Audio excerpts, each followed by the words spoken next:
I want to thank you all for foregoing the pleasure of the U.S.-Ghana game to come and hang out with us this afternoon. We'll try to make it equally exciting. My name is Corynne McSherry, and I'm the Intellectual Property Director at the Electronic Frontier Foundation. And I have here with me a very illustrious group of people. So let me introduce them. I have Brad Serwin, who's the Senior Vice President and Deputy General Counsel at eBay. He oversees eBay's non-patent legal work, including its litigation work. Non-patent meaning the fun stuff.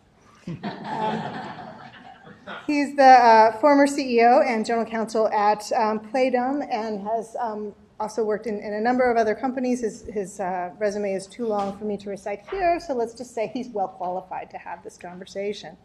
Also well qualified is Matt Neco. He is counsel for Docstoc, formerly general counsel for Docstoc.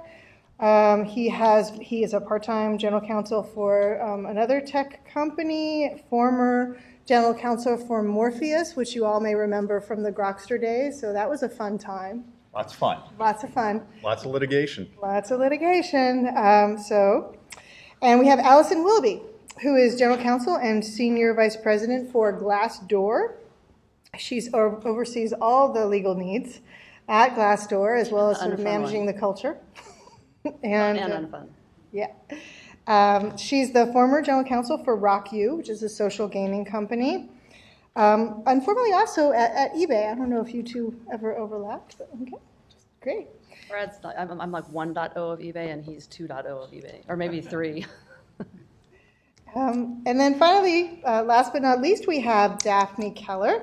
She is the Legal Director and Associate General Counsel at Google. She focuses currently on user expression and platform liability, which is a fun thing to be focusing on these days.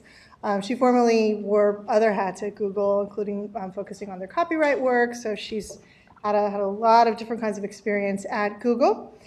She also teaches at Berkeley School of Law. And that is our panel that we have today. Well, we'll get started then. To learn, one must be humble, but life is the great teacher. Only big words for ordinary things on account of the sound. I fear those big words which make us so unhappy. Why was he doubly irritated? Because he had forgotten, and because he remembered that he had reminded himself twice not to forget. Shakespeare is the happy hunting ground of all minds that have lost their balance. Anyone know what today is? Besides it being June 16th? Bloomsday. So we thought we'd start off, it's also Liz Stein's birthday, but that's something else. We thought we'd start off with those quotes, and in particular, we're trying to get some quotes from chapter 10 of the book, which occurs at 2:55 on Bloomsday, and deals with being between a rock and a hard place and disputes. So that was sort of our theme to start the panel today. We were 2 minutes early, but we'll start it off anyway. I'm going to go first. A little context for everyone to level set about how at eBay we think about alternative dispute resolution processes. One size definitely doesn't fit all. At larger companies, we face a number of different disputes and potential disputes. They include high volume, low exposure user complaints, which we usually work through our customer service desks, and then legal staff get involved in the tough situations. We've got high volume, potentially high exposure complaints from brand owners, and we handle that through something we call the Vero process, which I'm going to talk about in a moment. We've got higher volume, lower exposure, single plaintiff lawsuits. We've got low volume, high exposure class action lawsuits and regulatory actions. We've got offensive disputes, usually when we're enforcing our trademark rights. And then we multiply all that by the jurisdictions that we're operating in. So we've had to develop a number of alternative dispute resolution processes tailored to help us deal with each of those use cases. And I'm going to talk about 3 of them today. First, the Vero process. It's our verified rights owner program, and it's a notice and takedown program. It's designed to comply with the DMCA. We use it to address rights owner complaints about listings on our sites. We don't really think of Vero as an alternative dispute resolution process, but it's often publicly cited as one. We think of it as a way to take advantage of the DMCA immunity for user-generated content, and also a way to quickly resolve rights owner complaints before they bloom into a lawsuit. It works pretty well. We've got over 44,000 rights owners registered in the program. We've got over 2,000 of those active at any one time making filings with us. We remove over 90% of the reported listings within 4 hours. And the program's been cited often as sort of a gold standard. We try to go above and beyond the minimum notice and takedown requirements because trust is key to the business model eBay runs. And so we think of Vero as being as important to our relationships with brands and our users as it is meeting legal requirements. So next I want to talk about something we've recently done, instituting mandatory arbitration and class action waivers into our user agreements. We've done that in the US. We rolled these out in 2012 after the AT&T Mobility Concepcion Supreme Court case that said that they were enforceable. We've gone to some lengths to make sure that they'll be enforced by the courts. Among other things, we've put in what we think is a consumer-friendly opt-out program, and we also now let our users challenge us in any venue of their choice to arbitrate rather than forcing them to the Northern District of California to sue us. That's the way we used to do it under our previous venue provision. So adding this mandatory arbitration class action waiver to our US user agreements has led to a dramatic drop-off in the number of class actions brought against us. It's also caused us to have a big increase in the number of single plaintiff lawsuits and, of course, arbitrations. It's a pretty good economic trade-off for us. The combined cost of fighting all the one-offs is less than the cost of fighting off a single class action. So last, I want to talk about the UDRP. It's Alternative Dispute Resolution Process, and we use that for our domain offensive disputes. The Uniform Domain Name Dispute Resolution Policy, I always like to find out what these things really mean, is an alternative dispute resolution process that enables rights owners like us to challenge domains registered by third parties using our brand. We use it to resolve these high-volume offensive domain disputes. We do this a lot. And they're usually brought against cyber squatters, but sometimes against competitors that set up websites trying to trade on our brand name. The process is usually about 10,000 US or less, so it makes it much cheaper and faster than litigating in federal court in the US. And it's also a lot easier than fighting in jurisdictions, some obscure ones, where we may not have experienced counsel either inside the company or outside. And we've had very good results getting our domains back. Just to round this off, there's a new alternative dispute resolution process coming out on the heels of the new GTLDs. It's called the URS process. And ICANN, the folks that manage the domain names, call this a uniform rapid suspension system. And it's supposed to be a very fast, quick and dirty way to get your new GTLD cleared in the most clear-cut cases of infringement. And we haven't tested it yet. And there is one thing to think about if you think about using the URS, and that's that in the UDRP, if you win, you get the domain back, and then you get to control it. In URS, you just deny the cyber squatter the right to register that domain. And that's it for me.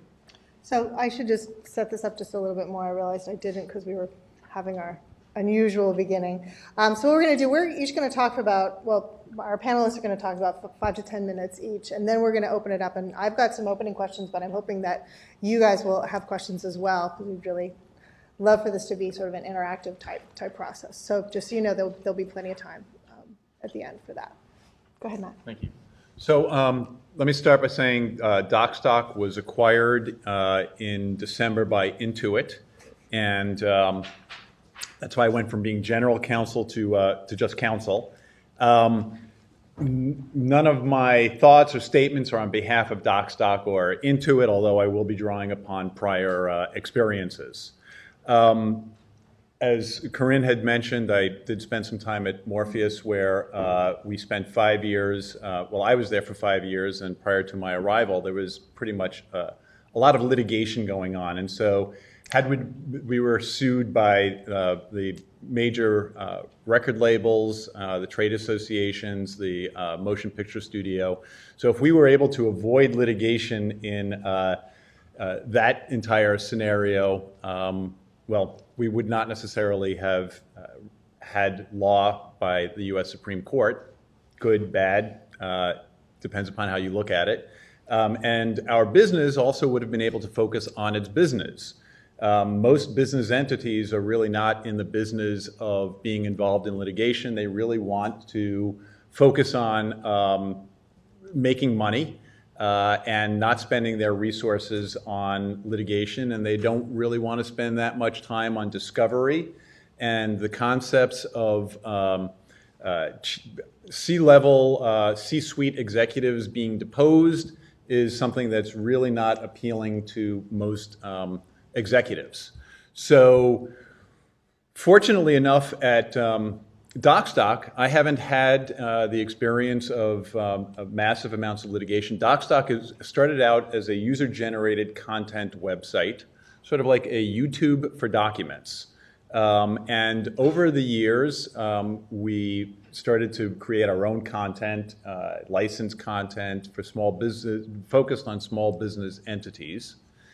And but because we have so much user-generated content on the website, as you might imagine, we often get and did get and still do get a significant number of Dmca takedowns, and not just Dmca takedowns, people that are upset about all sorts of things, assertions that they are being slandered or defamed, people who are on sex registries, who complained that, you know, the offense was so many years ago and would we take it down, and then you know, trademark holders asserting that someone has mentioned their trademark within a document and they don't want their trademark mentioned in a document or the title of a document, so would we take it down? So what we have found in and trade secrets as well. Entities asserting that someone has misappropriated trade secrets and made those trade secrets available for the world to see on Docstoc. So we have a number of automated processes, but one of the things that we have really spent a fair amount of time doing is picking up the phone, which we find to be really effective. As soon as we get a complaint from you know, someone other than someone complaining that their resume is up on the website, but if we get some sort of substantial complaint, you know, it could be someone representing music publishers and they're complaining that there's sheet music up. It could be someone representing traditional publishers and they're complaining that an entire book is up.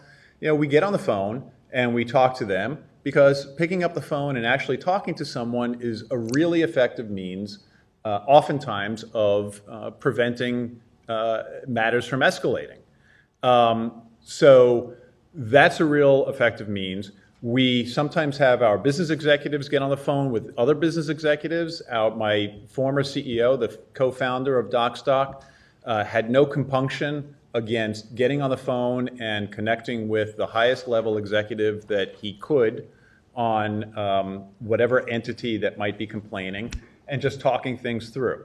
And for us, it's been something that's very important because you know, we're sometimes misperceived as a fly-by-night organization because not that many people had heard about Docstoc 5 or 6 years ago. And this just proves that we're here in the United States. We're not running away from anything. We're not trying to be bad actors. It just so happens we're a user-generated content website.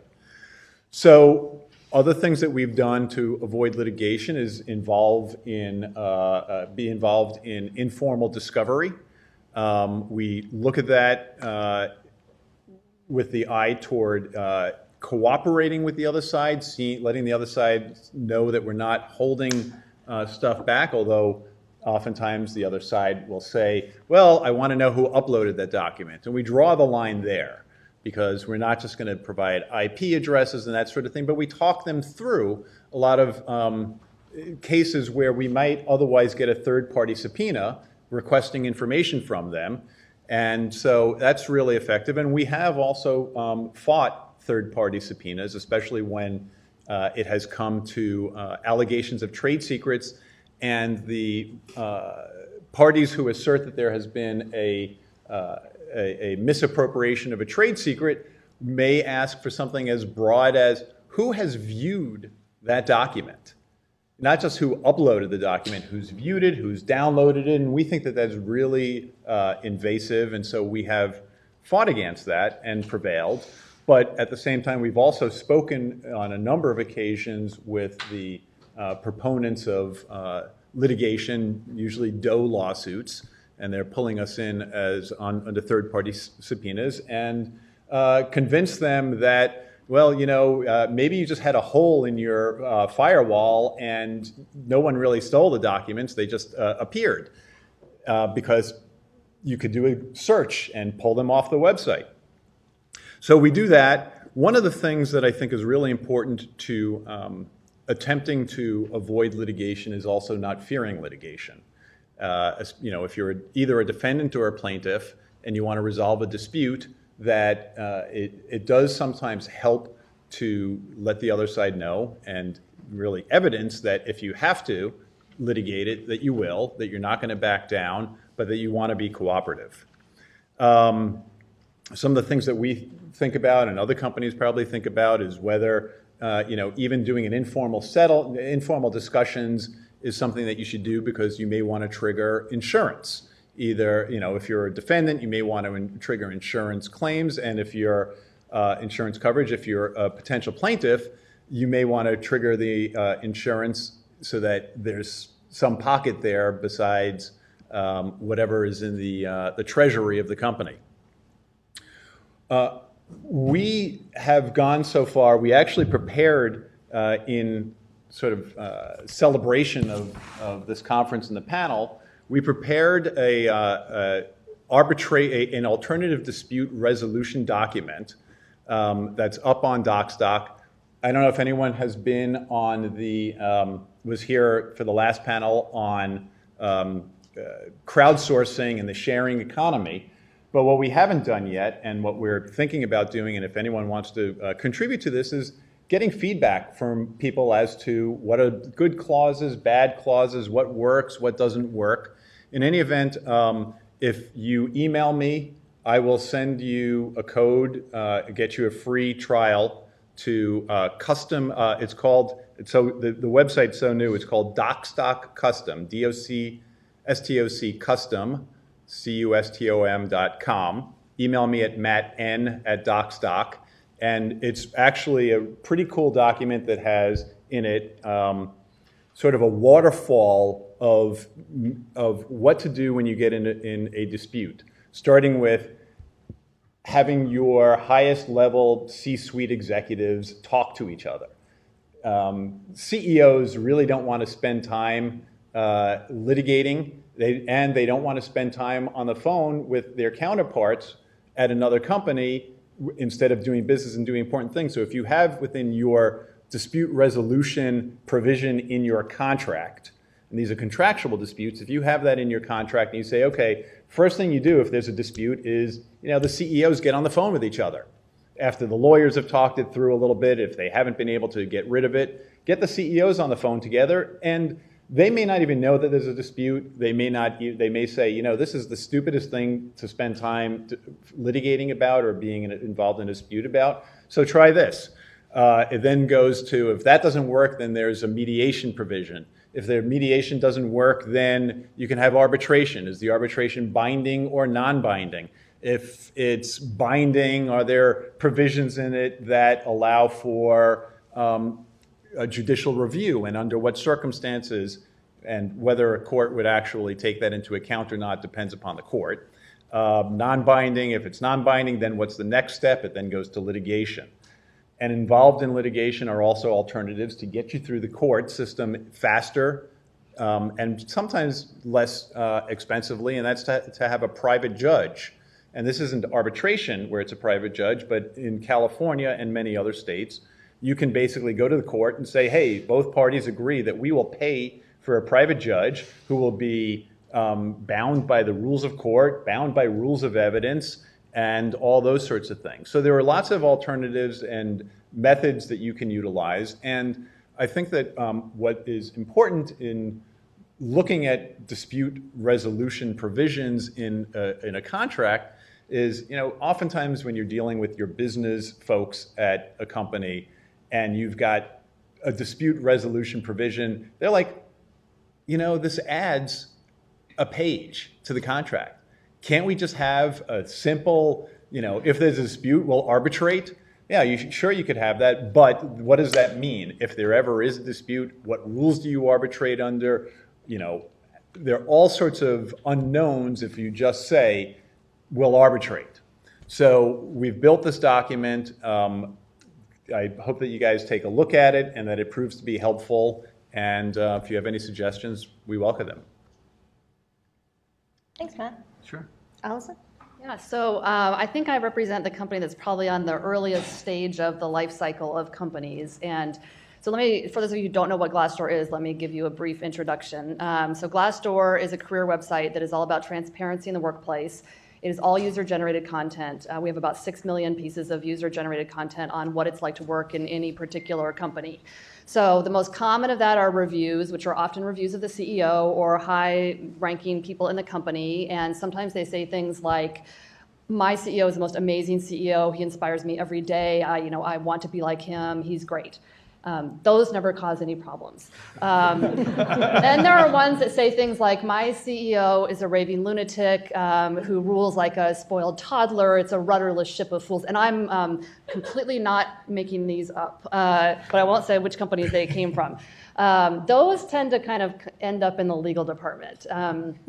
So Glassdoor is an anonymous website, and we take the anonymity of our users very seriously. And so the two things that happen when that CEO hears about that review is that he or she calls their law firm, and we get a really formal demand letter from the law firm, or they file a DOE lawsuit, like you were saying, Matt, seeking the identity of the employee who left the review.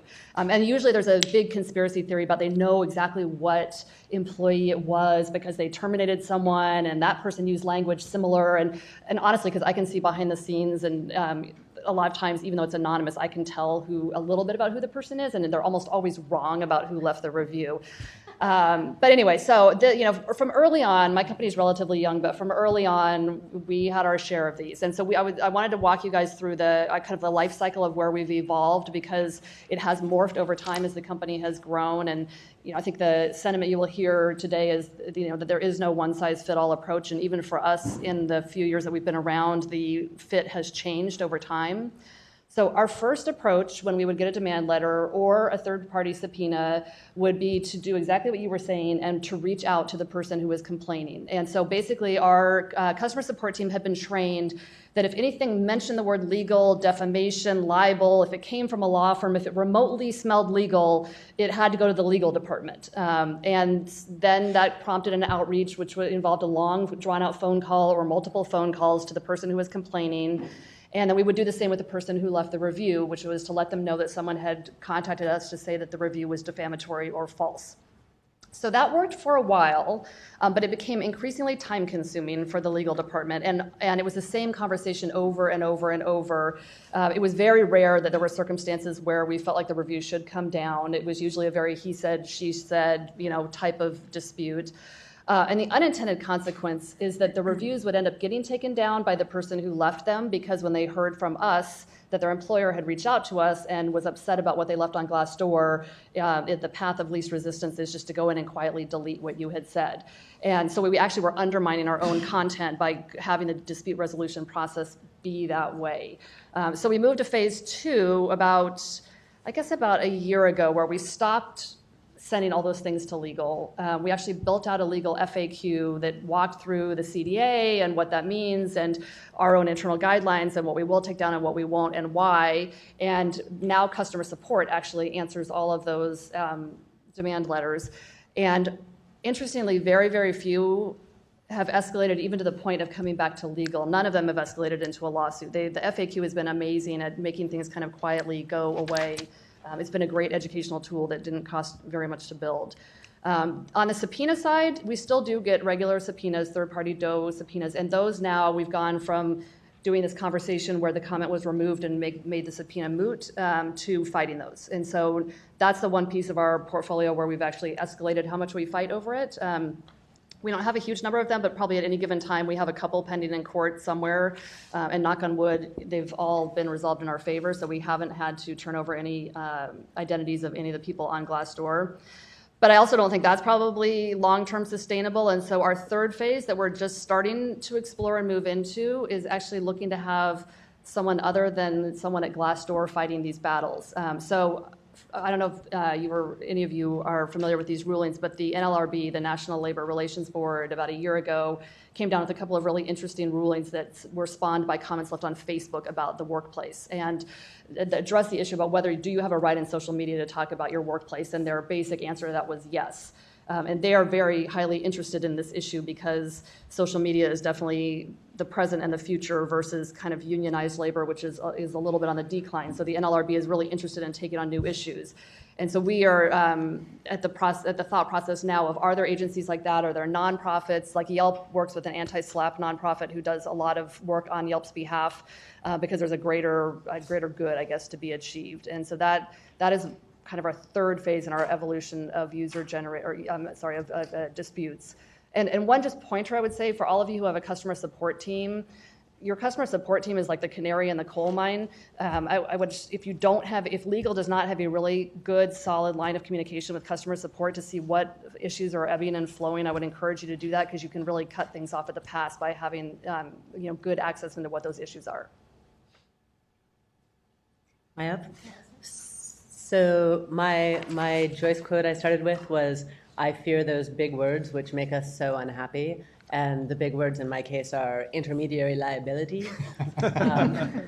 So I'm going to talk about intermediary liability, meaning colloquially often meaning notice and takedown. The sort of what do you do if you're an intermediary and somebody says third-party content that you are handling violates the law, you need to take it down. And of course, legally, the answer is different under the Dmca versus under CDA 230 versus under the ECommerce directive in Europe and so forth.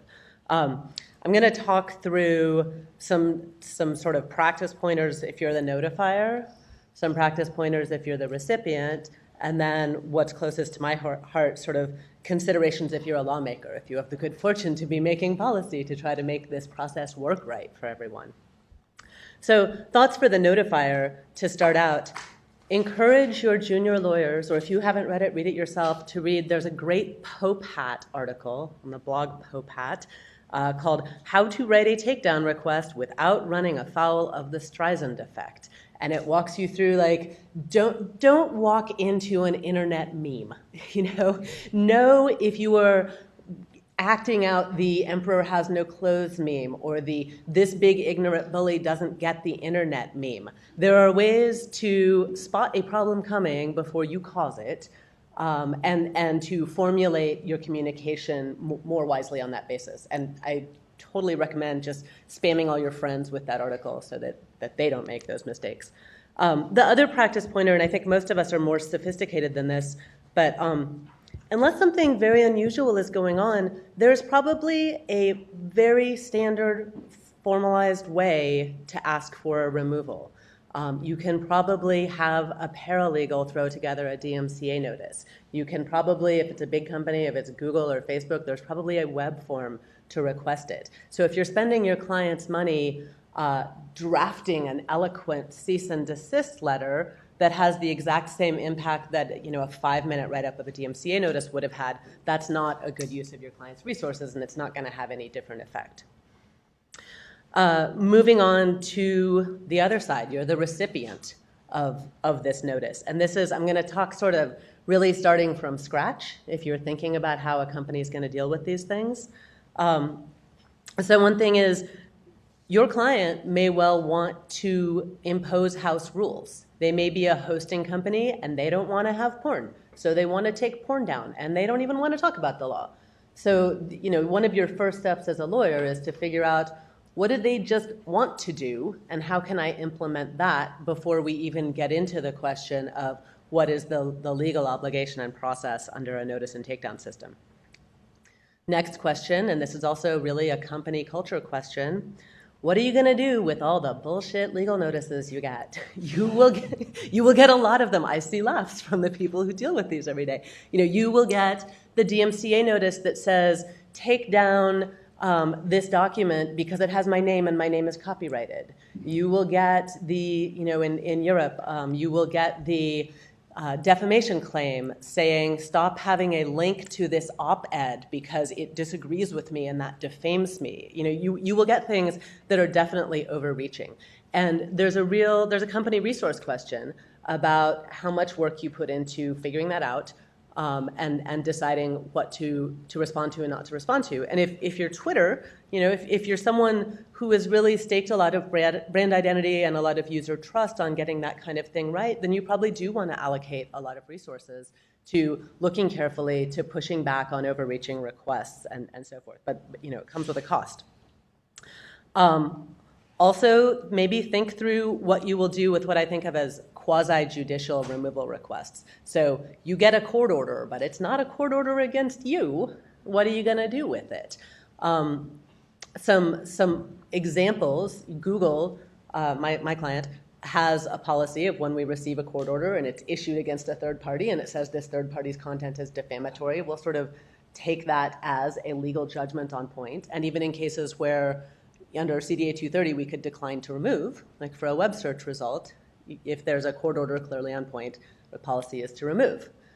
Contrast, interesting contrast, rip-off report, which similarly gets a stream of court orders issued against third parties. They decided they were seeing too many ex parte orders, too many orders that had no adversarial process, that were not a meaningful outcome. And so they initially adopted a policy that they would not honor court order removals at all, because they didn't have to under CDA 230. They would at most append the court order to the disputed page. So if you're reading the page with this allegedly defamatory review of a surgeon or whatever, you can see there was a court order and make up your own mind whether you agree with it. They have since kind of walked back from that, and they will now, if they think the court order was the process of a sufficiently adversarial process, product of such a process, they will remove sometimes. So, think that through, decide what you're going to do. Another tip, this is so simple, but if you screw it up, it's so bad. Get your Dmca formalities in order. We all saw in the early years of Dmca litigation, there were cases where people would lose because they hadn't registered their agent with the Copyright Office. Or they would lose because they had an email alias, but they changed it and didn't monitor the old one and didn't take down the link to it on their website. Those cases don't get litigated anymore, but you don't want to be the person who doesn't even go to litigation because you failed the kind of simple formalities for a Dmca defense. Other points on this are kind of more cultural, so take them or leave them, but I'd say treat complainants with decency. Somebody writes to you and they haven't jumped through the right hoops or they didn't sign the right thing, tell them. Work it through with them. Get them to the point of making the point that they're trying to make. Supporting counter notice. So if you're a host under the DMCA, there's a formalized counter notice process. If you're operating under other legal systems, like if you're operating under the ECommerce directive, there isn't typically anything like a counter notice process, but a counter notice could be the thing that makes you not have knowledge about whether this accusation was true anymore. There remains wiggle room and opportunities to think about whether a counter notice process is more like due process, is more likely to lead to a just outcome for the person whose speech is being accused of violating the law. And then finally, transparency about removals. It's work, it's a heavy lift. But if you can have transparency so there's public insight into the things that have come down on legal grounds, that can be very sort of beneficial, reputationally beneficial to scholars. Google has a transparency report data on copyright removals from web search, for example, and that has supported reams of legal research, including the recent report by Daniel Seng that some of you have probably seen, sort of trying to crunch the numbers and understand how the law is shaping the internet that we see. Final topic, if I can keep going. Thoughts for lawmakers? One more minute. So lawmakers, somebody must be a lawmaker out there, know that abusive removal requests are real. They're numerous. There's lots of data on this. You want to structure your rules to not have them honored and not have them create sort of a heckler's veto to silence lawful speech. Know that for intermediaries, knee-jerk over removal is the cheapest and easiest thing to do. It's the path of least resistance, and there's a lot of research out there on that too. It's not just, basic psychology. Things you can put in the law to structure it to minimize the risk of over removal include a counter notice process, having a way for the accused to find out that they've been accused and to come back and say, hey, wait, that's wrong. That works wonders. Fines for bad faith removal requests, which for DMCA practice we know from 512F, also a good deterrent to bad faith removal requests. You could also consider requiring extra process for certain classes of complaints. If something is very much a he said, she said dispute of fact, maybe that's something a court should adjudicate before asking a third-party technology company to adjudicate. Similarly, in those same kinds of cases, maybe there are situations where you want to require the person complaining to go talk to the speaker first. Don't go first to the intermediary, because the speaker can actually fix it at the source. The person who posted it online can delete that one sentence that's wrong, or if it's not wrong, they know, and they can assert that. They know the policy considerations, they know the facts. So those are the things that will make intermediary liability better, make us not fear those big words so much. Okay, great. So that was all super interesting. I have a ton of questions. I'll start with just a couple, and then I want to open it up because I bet you guys have questions as well. So I heard a lot of practice tips in there, but I'd sort of like to try to boil down to, based on all of y'all's experience with companies large and small. Hypothetical, I'm a small company. I'm like 3 people, including by a miracle a lawyer, who apparently is also an engineer, because there's no way they can afford to hire a lawyer by themselves. But I'm a small little company, and let's assume I host user-generated content, among other things. But I can't afford to develop elaborate policies. I'm busy building out my company. Like, I need to do that first, right? Or at least that's how I perceive it. And I want to protect my users. I also don't want to get rolled in litigation and get bogged down in litigation before I've even gotten off the ground. What are sort of, if you had to pick the top 2 things that every company should do just from the beginning to try to protect itself legally from getting bogged down in litigation when it doesn't want to, what would be the top 2 things you would pick? Yes. So I actually had the situation twice. I was the only lawyer, and I'm not an engineer, so I wasn't in early, but it was more like 20 people. And what you do is the hard part is convincing the founder to let you do anything. So you play to their biggest desire, which is that their company's going to be a success. And so you say, plan for success. Let's do this right from the beginning, because they'll say, well, look, if this whole thing blows up, none of this matters. You're absolutely right. But it's going to work, and so here's why we're going to do it right from the beginning. And what you want is you want them to let you post a privacy policy, and you want them to do the right thing for those early users who they may just throw away saying, oh, they don't get it. They don't understand my wonderful business model that I'm trying to impose upon them. So do the right thing for the initial users that might have a problem, so you don't get a reputation as being someone that spurns your users. I'm going to add a third in here, which is read all the fine print on the app or the website, and also read the way that your website is interacting with the public, because a lot of times it's confusing, it's jargon, it's inside baseball, and you're dealing with the public for the first time, and your founder might not understand that. So try and make everything from the legal documents to the language on the site as user-friendly and as easy to understand as possible. Advice? Matt? Or anybody else who wants to? Yeah, no, I mean, everyone's going 1,000 miles an hour at a startup, at a small company, so the last thing they want to do is actually take time to like I started off by saying, get on the phone, but that can really save them a lot of time. And so either they have to begin to, depending upon how often they may think that there are threats of litigation or some sort of dispute, they have to begin to develop a sense of what are the wacko crackpot ones that they can ignore, and which are the ones that they really should pay a little bit of attention to and spend some time dealing with informally. Yeah, I agree. I mean, to add on to that, I think the first thing you need to do is decide what your philosophy is going to be on how you want to address these. So the two examples that come to mind for me on Glassdoor's side, we wanted to be very conciliatory. We wanted to have those conversations, and that's primarily because the people that we're talking to, who are the employers, are also our customers, because we sell recruiting tools to those same people. So it was in our interest to have those long phone calls in the beginning when the company was small. But if you look at the ripoff report, which you mentioned, and is kind of a stark contrast, it's probably the polar opposite. They took a philosophical approach that they were going to draw a line in the sand and they weren't going to do anything, and they're pretty in your face about it on their website. And that's fine. They just chose to go about it that way. But that would be my first recommendation, is to decide what you want your philosophical approach to be.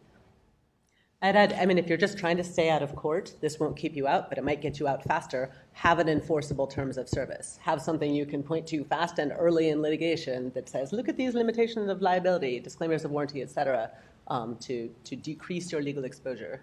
And we all agree that browser rep is an enforceable terms of service.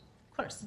Yeah, I think all the courts have said that. Actually, one thing I would say from the perspective of someone who is often on behalf of a user reading a terms of service, don't just borrow someone else's. Use so many cut and paste for the company you copied from. No, they don't even change the name. It's just embarrassing. So you can read other ones, but write your own terms of service, for God's sake. Okay, then the other thing I wanted to pick up on, and this is again something that I see from the user perspective at EFF, is I want to pick up on this notion of the Streisand Effect. Does everybody know what we're talking about when we say the Streisand Effect? Does anyone not know? Does anyone not know what the Streisand Effect is? Okay, so briefly, long ago and far away, I think it was about 10 years ago, somebody flew a drone or flew a plane or something over Barbra Streisand's house and took some pictures. And Barbara got mad. And so she tried to get the pictures taken down, and as a result, many people on the internet made fun of her. And the reason we call it the sort of Streisand effect is it wasn't just that she got made fun of, because I think she doesn't care about being made fun of, but it attracted a whole lot more attention to those photos than would have had in the first place. And so there's a sort of if you're trying to silence speech or take content off the internet because you don't want people to see it, doing it badly is just going to mean more people are going to see it than would have seen it to start with, because they're going to be going, oh, why is this ridiculous person saying ridiculous things? Let's look at the original photos that they're complaining about. And you call more attention to yourself than you had originally intended. So what I'm wondering with you guys in your experience, do you ever sort of use the Streisand effect kind of offensively? I do all the time on behalf of users when I write little snarky letters going, do you really want to send that cease and desist? Because now you're going to be embarrassed. But I wonder in your negotiations with people when you're trying to get something resolved, is this a tool that can be in your toolkit? Maybe you don't want to admit it. I would say, I don't know if it's in your toolkit, but it certainly happens. I can think of one case is coming to my mind of someone who actually filed a Doe lawsuit seeking identity information on Glassdoor, and it was a publicly filed document, and the name of the company is on the document, and they were alleging that one of their board members had written a false review to undermine the company. And I really thought, do you really want to fight this battle? First of all, no one's ever going to give you any more money in the Valley if you basically you're calling out your own board member publicly in this piece of litigation. And the company was extremely aggressive about it. I can't say I didn't have the conversation to them, do you really want to be doing this? But it definitely, people do dig their own hole in some of these situations. I don't know about something what you're suggesting, but I do know that human nature is that if you want to complain about something, recognize and realize that there are human beings that are on the receiving end of your complaints. And if your parents never told you the old adage that honey gets more than vinegar, it's true. If you really are nice and you get on the foot. If you're the complainant and you want something done, if you ask nicely, you explain the circumstances, you're more likely to have that potential dispute resolved than if you're going to be an aggressive person right out of the gate. You know, for the larger companies in the audience, there's a corollary to the Streisand effect, which is the left-hand, right-hand effect. I've very often had some business people come to me and want to go after somebody, big time. So the first thing I do is I call our sales or our business development people and make sure we're not also trying to get them to partner with us at the same time. Because very often the upset folks don't know that we're really trying to make nice with these guys instead of sue them. So for the larger ones, before you go on offense, think about what you might be doing with the potential defendant. Okay, we've got about 2 minutes, so I'll stop for a moment and pause for questions. Andrew. I have some foreign clients resist mightily filing designations of Dmca agents in the United States because they believe that would be consent to jurisdiction.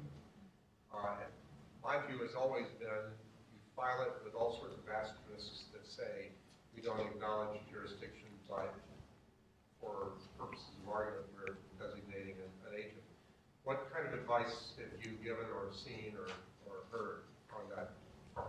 That's interesting. I haven't come across that exact question, but it's the reciprocal of the position that the accused is in. If you're sitting in another country and somebody DMCA's down your content and you want to counter notice, in order to do it, you have to submit to U.S. court jurisdiction. So it's a factor that comes up across DMCA practice and not just for companies. I haven't faced that situation. I do have a question about, though, I mean, what do you do, or just, you know, in your experience, when you've got someone who's complaining, who's not, so you all represent U.S. companies, but you've got someone complaining who's not located in the United States. Does that change your calculus, how you think about what to do? Not for us. In fact, we don't have, we have the Vero program worldwide for complaining brand owners. But I think if you're operating or you're holding yourself out as operating in a country, even if you don't have people on the ground, you can't ignore them. You might practice the local rules around it, but you can't ignore them.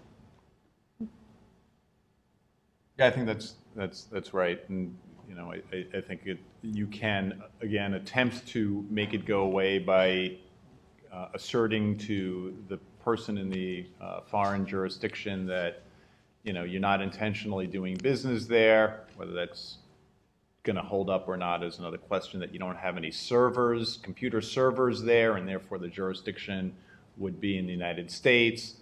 But it is something where you know, if you don't want to get dragged into litigation in a foreign jurisdiction, then it is certainly something that I think that a small startup does take into account. Yeah, from Glassdoor's perspective, this year is our first year of going international. So for me, it's kind of premature. Other than, you know, as we've been a U.S. company with servers and everything in the U.S. between the CDA and the Speech Act, you know, we just sit in this big bubble of immunity, which is really pleasant. But I understand it's not that way anywhere else. So a year from now, I guess, you know, ask me that same question, because by then we'll be in a few more countries and I'll be living more on the international front. Kathy. I have a subpoena question since we were talking so much about intermediary liability. Where will you accept subpoenas from, speaking of foreign jurisdictions? Will you accept it only where you're incorporated, or will you accept it in other jurisdictions? And I'm speaking domestically now, let's forget the world beyond our borders. But state to state, obviously some of you are probably very much in other states, but some of you may not be in other states. Well, you try and avoid receiving valid service wherever you can, so you use whatever rules are at your disposal. What we try to do is, because, you know, we get more than some, is to arrange for them to be received in a place where we can process them quickly. But if there's something that's particularly difficult to work with, the first thing you're going to do is see if you can send it back because it wasn't properly served. So that's like a jurisdiction Yeah. And you're giving me a Virginia subpoena because you think I exposed my company to Virginia. But I've talked to some intermediaries, some are like, yeah, whatever, we'll just take it, and some are want to push back. So I was curious what your perspective on that is. Well, I think this might go to what Allyson was talking about earlier, is you should establish policies early on. Are we going to be welcoming and we want to deal with everything as quickly and efficiently as we can because our users are really important? Are we going to be hard asses and make you work, to get to us? Something in between, and it's probably going to be a different policy depending on what's going on. If somebody calls our customer service and has a complaint, we're going to try and resolve it right then. It doesn't matter whether perhaps they couldn't touch us because they're in a country that we don't have people on the ground. And for subpoenas where they're asking us to spend a lot of time and money to go dig up documents for maybe a third-party problem like a divorce, we may push back on that. But establishing the policy and then sticking to it, it also helps. It helps the people that are going to be processing these things to know it and not to change your policy on them all the time. And one thing from the early eBay days that I don't know if you guys do this anymore, especially post like Edward Snowden and the NSA, but one thing that worked really effectively for eBay in the really, really early days was they made much easier standards to provide information to law enforcement than to the rest of the world. And that was very good for them in the day. I have no idea what you guys are doing now, but that it was good. The company was young and it was very controversial, and it was good to make law enforcement's life easier and to be perceived as a good guy on that front. And fit where the company was at that time. In the new world, we ask for them to bring a subpoena so we can give them the information, but we do try and maintain good law enforcement relations. Yeah, since we try to discourage getting subpoenas, we like to assert that subpoenas need to be domesticated in the locus of our business, which is Los Angeles County. Doesn't always work. Those big words. Yeah. Locus. So far, yeah, it has. I was thinking back on the sort of the jurisdiction and removals question to Matt's point about planning for success. If you are a small company expanding, you may be in a situation where there's a country where you don't have any people on the ground and you don't have any assets, and you're maybe kind of sort of targeting them with your service. And when a complaint comes in, it would sure be easier to ignore it. But if your intention is to expand and to be successful and to be in more places, that's probably not the position you want to start with. You want to start with thinking about, do I want to target this country, and what are the jurisdictional consequences of that, and what am I going to do as a result? Question over here. Allyson, you spoke earlier about how important it is for you to be well connected to your customer service team. Do any of the panelists have any thoughts or best practices on how you can do that? Did everyone hear the question? Buy them pizza. I ran customer support for a year and a half at Glassdoor, so we were like this, but that's not the usual reporting scenario. Well, I'm going to answer, although Rafik and I work together, so you may know where I'm going to go with this, which is we put on purpose litigators in the same office where the customer service folks are. And we ask them to spend time hanging out both at the people on the desk and with the senior people that are running the shop, because somebody used the phrase canary in the coal mine. When you start to see customer service complaints spike about a particular product or feature, that's a really good idea to study those, see if there's a pattern, go to the product people, go to the engineers, fix it, because that's just a class action waiting to happen. And if you can get ahead of it before somebody calls their brother-in-law and says, go sue eBay or go sue your company, it's a really good idea.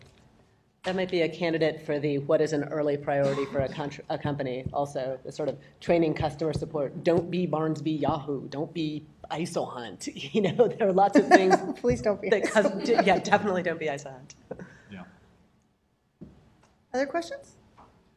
So if there are no, I had one. I did want to touch on one thing Okay, that we didn't really have a chance to talk about, but that we did talk about on the phone in planning this, is that, again, if contractually, when you're entering into a contract and you're thinking about the possibility of there being a dispute down the line, the business people don't necessarily think that way, the lawyers do. Brad had a really good point earlier when we were talking on the phone. It's like, why not make the choice of law or the jurisdiction, the venue, difficult? Go to have it be, if if the contracting parties in two different countries make the arbitration in Switzerland, because our executives really want to go to Switzerland to arbitrate a dispute. Some may, depends upon whether it's ski season and if they ski, but a lot of them won't. And things to think about are, would you choose London? Because London's one of the most expensive cities in the world to engage in any sort of a legal dispute, let alone to have lodging while that dispute is going on.